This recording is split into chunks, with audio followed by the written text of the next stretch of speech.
Mes chers amis, recevez mes plus chaleureuses salutations. Après les récents événements qui se sont déroulés au Mali, le président Assimi Goïta est sorti du silence. Je vous propose de suivre son intervention. Africa unite. Honneur! Gloire! Dignité! Pouvoir! Victoire! Vive l'Afrique unie et prospère. Vive la révolution! Je m'adresse à vous en ce moment d'extrême gravité que traverse notre pays suite à des attaques terroristes. Survenues le 25 avril 2026. Ces attaques complexes, coordonnées et simultanées, ont visé les localités de Bamako, Kati, Kona, Mopti, Gao et Kidal. Grâce à la promptitude et au professionnalisme des forces armées et de sécurité, un violent coup d'arrêt a été donné aux assaillants, dont l'objectif était d'installer un climat de violence généralisée dans les localités concernées. Grâce au sang-froid des hommes engagés et au maintien de la cohérence de la chaîne de commandement, le plan funeste de l'ennemi a été déjoué avec la neutralisation d'un nombre important d'assaillants. À l'heure où je vous parle, le dispositif est renforcé, la situation est maîtrisée et les opérations de ratissage, de recherche, d'exploitation du renseignement et de sécurisation se poursuivent. Maliennes, Maliens, en ces instants de douleur collective, à sa famille, à ses proches, à ses collaborateurs et à l'ensemble des forces armées et de sécurité, j'adresse la compassion et la solidarité de la nation. Son engagement restera gravé dans la mémoire collective et son sacrifice nous oblige. Qu'Allah lui accorde sa grâce infinie. Mes chers compatriotes, ces attaques ne sont pas des faits isolés, elles s'inscrivent dans un vaste plan de déstabilisation conçu et exécuté par les groupes armés terroristes et les sponsors internes et externes qui leur fournissent du renseignement et des moyens logistiques. C'est le lieu de raffirmer la ferme volonté du Mali de maintenir le cap de sa refondation. Notre peuple a fait un choix, celui de la souveraineté et de la dignité qui symbolise la prise en main de son destin. Ce choix est l'expression d'une volonté nationale affirmée et assumée. Il a un prix et nous en sommes conscients.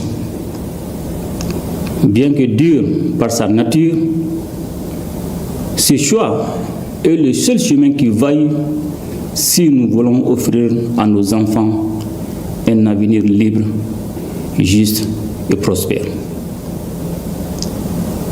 Maliennes, Maliens, les épreuves que nous traversons en ces temps difficiles ne sont en réalité que des embûches sur la voie noble qui mène à la prospérité. Nous devons garder à l'esprit que c'est dans l'épreuve qu'une nation doit conforter sa cohésion et son unité. Un sursaut national est aujourd'hui indispensable et nous devons tous comme un seul homme, nous ériger contre la division et la fracture sociale. Mes chers compatriotes, c'est plus que jamais le moment de faire confiance à vos forces armées et de sécurité engagées dans une lutte complexe contre le terrorisme.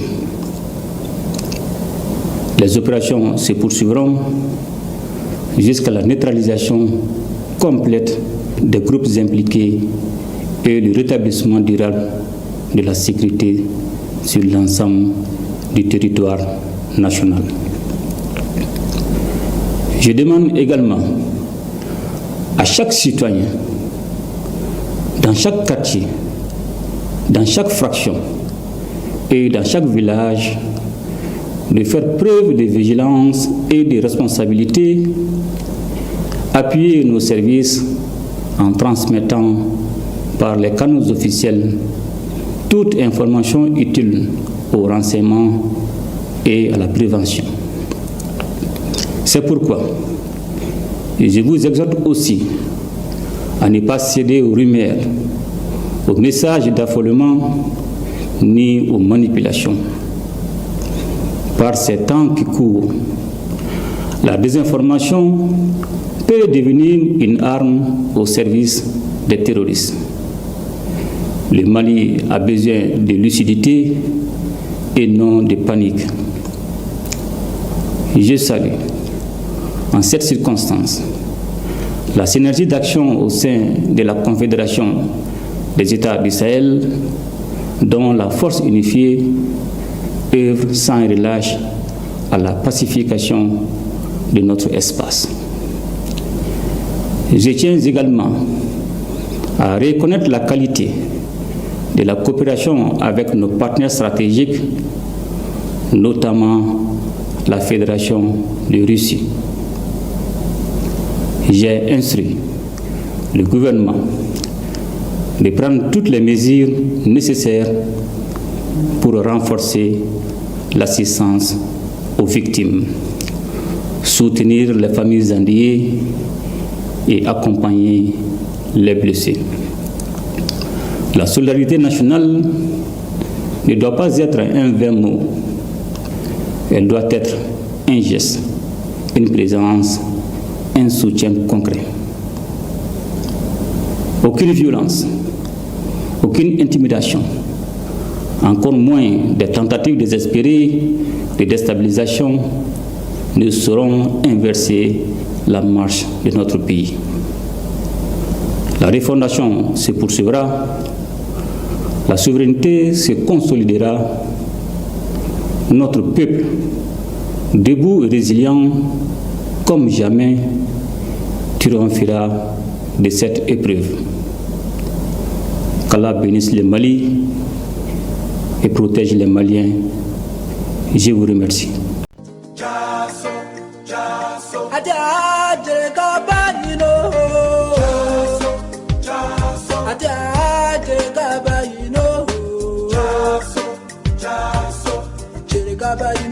Jereka Baino,